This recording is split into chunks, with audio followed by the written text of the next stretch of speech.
Greetings, everyone, and welcome to another BlastCast. I am Jarvis, and with me, as always, is the man who loves getting headshot, Lightning Dragon. That's a joke about BattleTech. Let's get into this week's Star Citizen news. Now, we are going into a bit of a news drought. You start to see this as we start moving closer and closer to CitizenCon, as we move closer to another Evocati release. So, as we're filming this, I'm not exactly sure how long this episode's going to be, but on Around the Verse, they've been working a lot on improving shaders and VFX on glass, including cracks and shattering and screen interference and everything that's going to try to make glass look better. Now, hopefully they can get rid of the obnoxious reflections that we have because, well, if you've been out there, and you probably have, sometimes you just can't see where you're going because you've got like a handprint or something like in the middle of your face, and it's just like, stop it.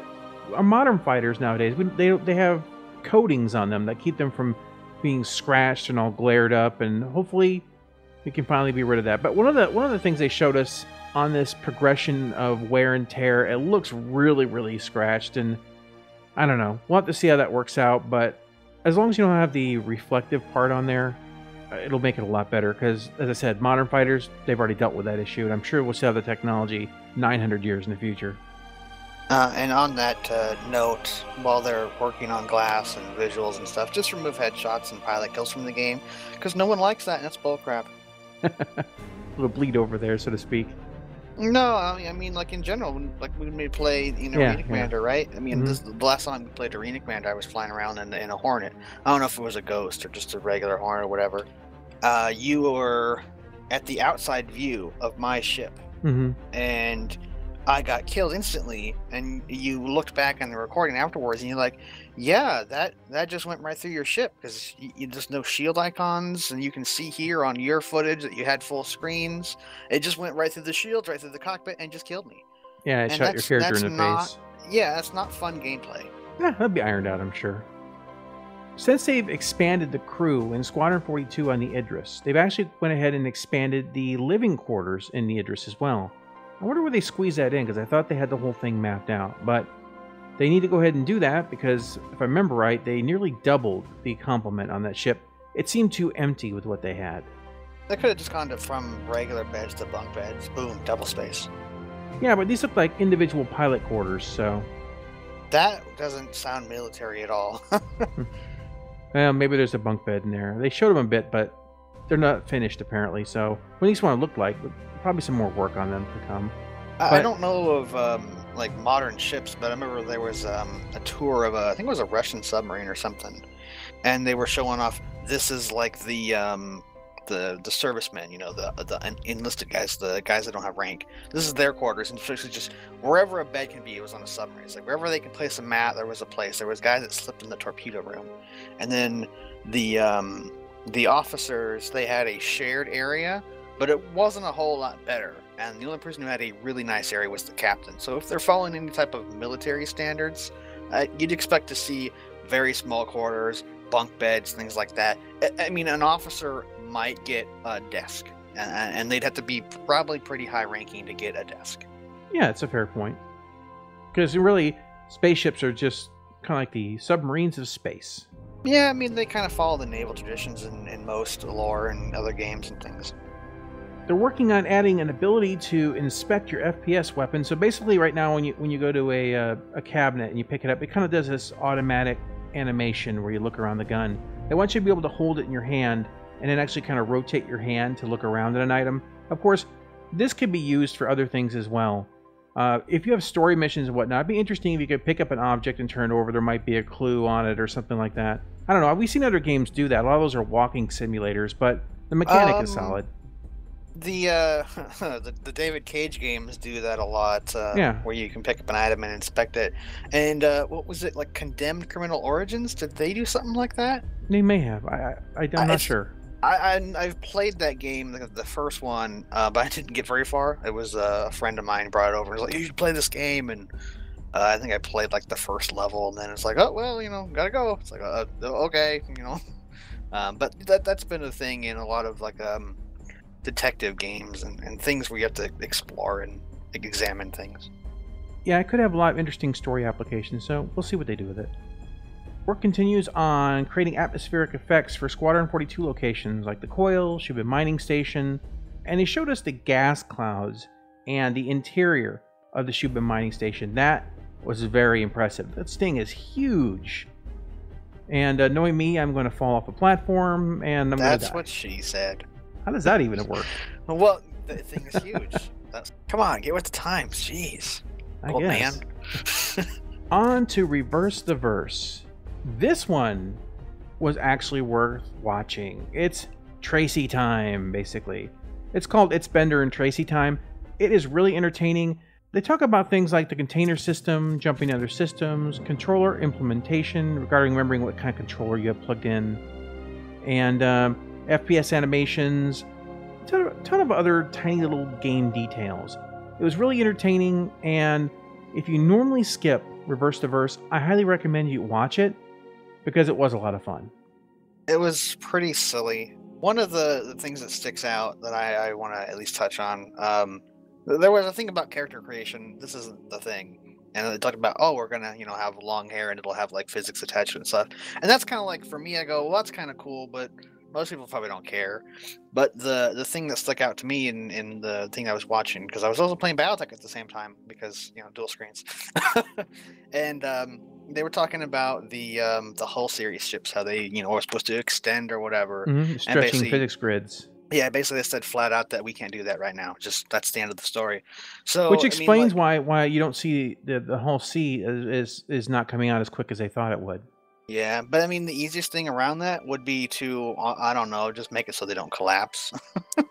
And then at least you could get the ship out and be like, okay, here it is. Because I mean, you can make a 3D animation that opens and closes or whatever, and if it's in a video game that's always in like a third-person perspective or whatever, and there's no interior space, it doesn't matter what the ship does.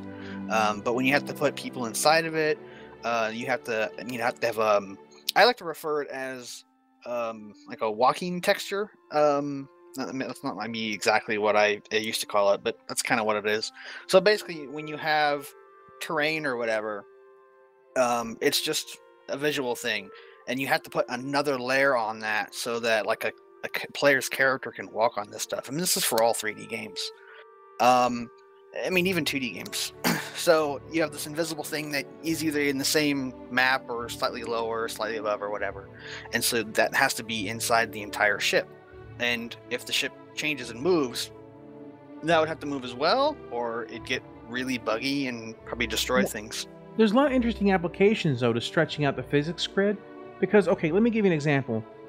You lower the door in the back of the ramp to go down. The physics grid extends out a bit more so you don't clip or do this weird disjoining. Remember how on the Cutlass you go in the back and you kind of dip into the inside a little bit as you're going up the ramp? The seam, you kind of fall into the exactly. The it could lift up a little bit over it could extend a little bit over the other seam. So it's like you just a little bit. So you don't have that dip. Or, for example, here's a really goofy one. You create an entire physics grid around the inside of the ship, like everything, walls, ceilings, and whatnot. Just which one's activated. And if you're up on a planet and the ship is upside down, then obviously as it's rotating, the physics grid shifts in the inside of it, and you end up standing on the ceiling. So I mean, it has interesting applications if they have like the ability to stretch it or the ability to change the dynamics of a physics grid. If they get that nailed down, you could really start seeing, like, imagine this at like a car, or you're in the back of a semi and it's rolling down a hill, and obviously the gravity keeps changing positions and you're getting thrown all over the place. The same kind of thing if a Connie was, it crashed, it was rolling down a hill or something like that. All the boxes and everything that could be in that ship. So they kind of also talked as well that the items they want to add, each item will be affected by gravity. So if you're in 0G, like you have the grenades attached to your suit, that they won't just stay down. They'll kind of start, if you dive down, they'll float up a bit, because they're only connected at that point, but they're not affected by the gravity right now, which seems to be kind of attached to your character. Which is, I also think, which is what they brought up with hair as well. I don't know if they were saying that exactly about hair, but they did talk about, like, when you have the helmet on, the hair would be messing with the helmet grid, and that'd be really weird. So they have the fix where you have a little Snoopy cap you put on. So well, they talked about they talked about a bunch of things with the hair like blowing in the wind and things like that. Yeah. And so That'd I mean, be like the physics and stuff applied to it. exactly. Either which way, give it a watch. It's really not one you're going to want to miss this week. On to calling all devs. Question: how far along is Crusaders development? Answer: they have done some work on Orison, the floating city in the gas giant's upper atmosphere, with some white box test layouts. The actual gas giant is very challenging to put together because there's not a physical planet in there for you to land on. So they need to not only get the gas effects that they've been working on, like outside of Shubin mining, fully, or at least more fleshed out. They need to figure out, basically, from what I understood out of that, they need to figure out how to make a planet that's just pure gas as opposed to like having a core. Question: what will be the first iteration of water interaction? Answer: on the FPS side, you'll be able to swim eventually. Right now, there's no time frame set for all this. It's partially an animation issue. So I'd imagine the first time that you end up going to a planet that has water, like going to Hurston, I'd stay out of it. You'll probably just walk right to the ground.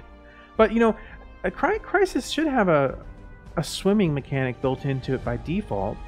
But it might not work with the Star Citizen meshes and things. Yeah, you might be right. On a different side, because I love talking about GTA. Wasn't GTA San Andreas the first time your character could swim? I mean, in the GTA series? Yeah. Oh, I don't know. I didn't play San Andreas.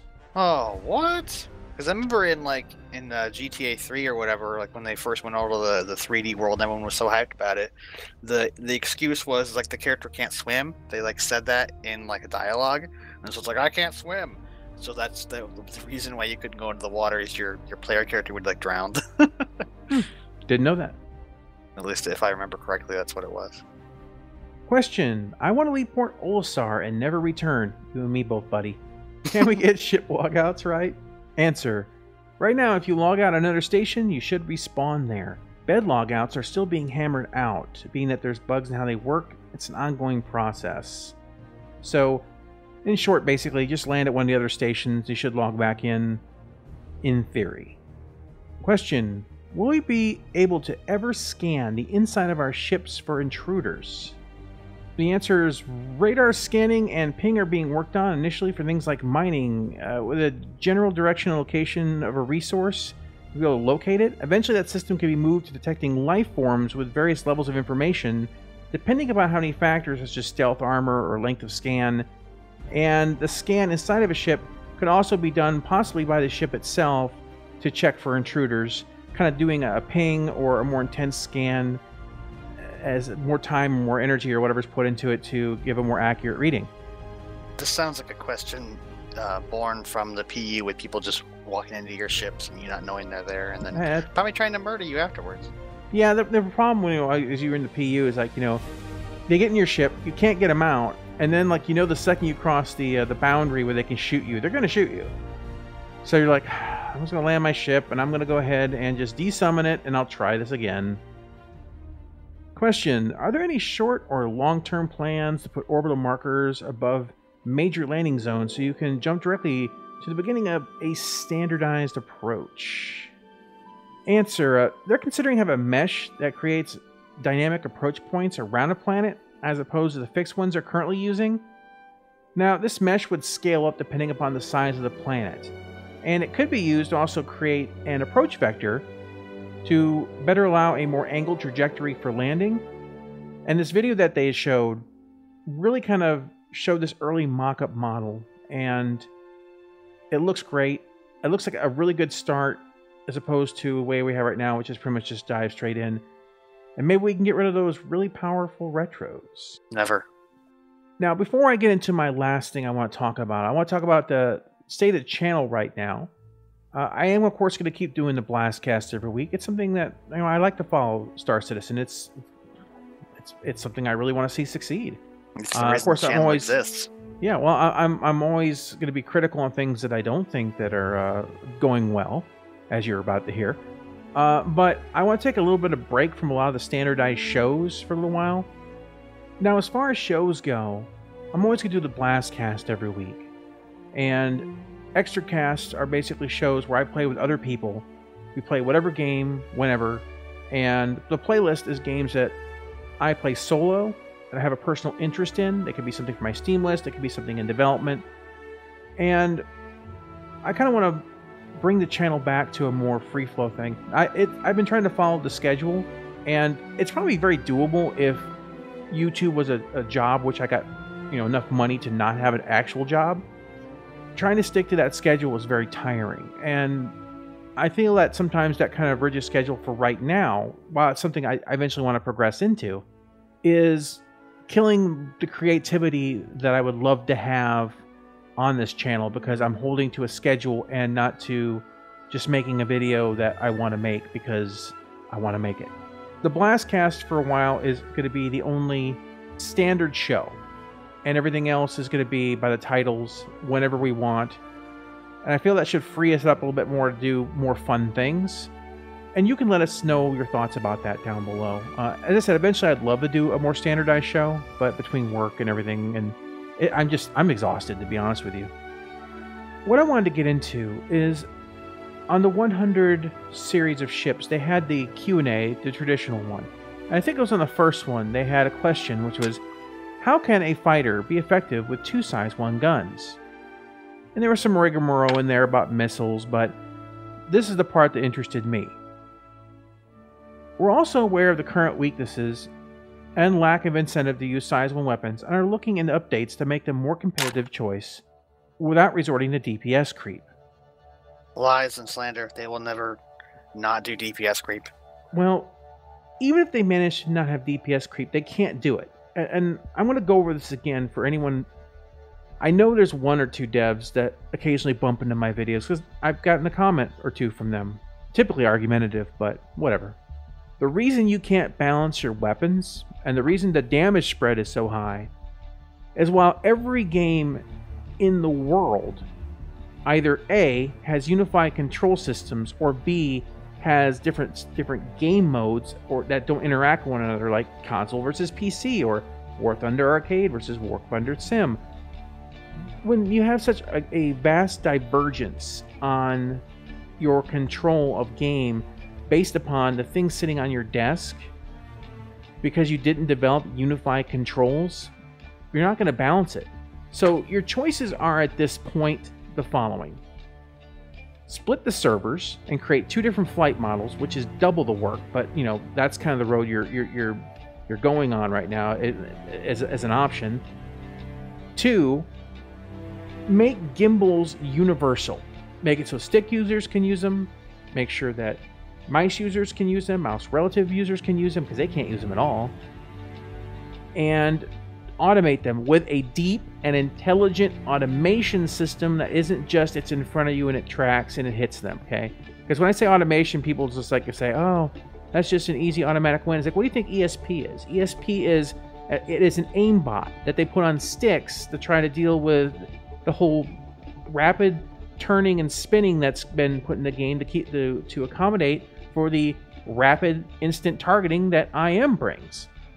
So it raises the pacing of the entire game, makes things go faster and faster and faster, and acceleration rates get higher and higher and higher, and the damage spread, they have to have a 50 to 55% spread between damage tiers, instead of what you see in most games, which is roughly 20%. This is why your size 1 and your size 3s aren't even the same animal. Where it's just a really quick number off the top of my head, not even anything scientific, but let's just say your first gun does 100, tier 1, your tier 2 does 120, and your tier 3 does like 145 or something like that. The spread isn't that huge, but with Star Citizen, you'd be looking at 100, 150, and 175. So as you move along, the spread gets wider and wider and wider, and then the ships have to have increased armor, increased shields, and everything like that. And the guy sitting at the bottom who is using a ship now that can't even use gimbals, what IM was put in to help new players, because you can't just have, because of the -1, you can't downsize the -1 on a ship, so now they can't even use gimbals. Now has a weapon that also can't hurt anything. So how is this helping them? You create unified control systems. Start with that. The reason everything is wobbling at the top is because you're balancing not only what's in the game, but you're trying to balance it with the stuff that's outside of the game. Are you going to try to balance for every make and model of joystick? Are you going to try to balance for every make and model of mouse? How about gamepads? There was a few months back you had stated that you wanted to make gamepad work the same as the mouse for the FPS portion of the game. Good luck. Nobody's ever pulled that off. Ever. And I posted the articles here to prove that fact. Microsoft spent a lot of money trying to figure out how to do it. They can't figure out how to do it. We had the whole Blizzard with, what's that game? I don't play it. Overwatch? Overwatch, thank you. But Overwatch, they consider it cheating if you use a mouse emulation on a console, but there's nothing they can do about it because they can't balance it. You need to balance only the things that are in the game. Make a good virtual stick for the mouse users. They have a terrible one. Give them an adjustable dead zone with markers and an outer boundary with markers. Stop hamstringing the entire game in this most insane, ridiculous way. Because I think Voss said it best. Did I ever tell you what the definition of insanity is? Insanity is doing the exact same fucking thing over and over again, expecting shit to change. That is crazy. And it keeps getting funnier every single time I see it! And that's all I have to say about it. Okay? It's actually a quote from Einstein, though. Well, I like the way he delivers it. Well, he is a little insane in the membrane, so. That's true. And on that thought, we will go ahead and catch you on whatever video we're doing next. Which is most likely BattleTech. It's most likely to be one more BattleTech because we do have some final thoughts on it. I think Lightning most of all. Yeah. Yeah. Well, I'm enjoying the heck out of it, but there are issues. But I think there are things that could be patched out. But anyway, they're very, very small. There's like on less than one hand things that I think, and you're now experiencing the things that I've had because you've played the game more. So you're like, yeah, those things are stupid. I understand what you're talking about now. But I mean, it's minor. We'll talk about that in the next video. Yeah. All right, guys. We'll catch you on the next one. Bye.